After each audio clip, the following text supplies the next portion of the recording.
آج کا سوال ہے، اگر کوئی شخص نماز کے دوران سورۃ الفاتحہ پڑھنا بھول جائے، اس کی نماز ہوگی یا نہیں؟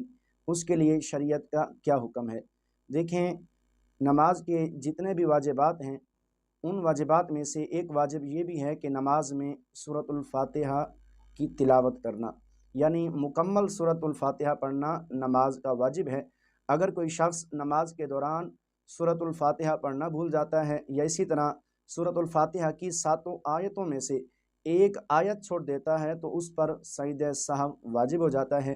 اگرچہ وہ شخص نماز کے آخر میں سجدہ سہو کرے گا تو اس کی نماز ہو جائے گی، اگرچہ وہ سجدہ سہو نہیں کرتا تو اس کی نماز نہیں ہوگی۔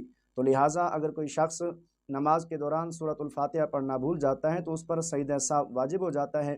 نماز کے آخر میں سجدہ سہو کرے گا تو اس کی نماز ہو جائے گی، ورنہ اسے نماز دوبارہ پڑھنی ہوگی۔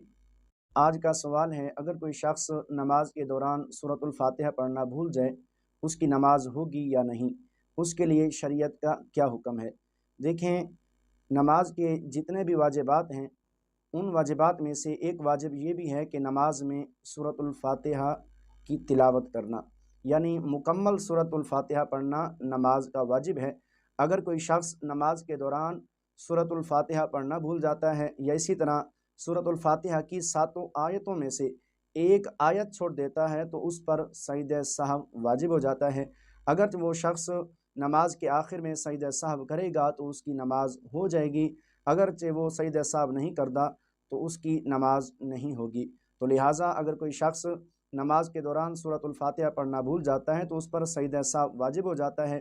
نماز کے آخر میں سجدہ سہو کرے گا تو اس کی نماز ہو جائے گی، ورنہ اسے نماز دوبارہ پڑھنی ہوگی۔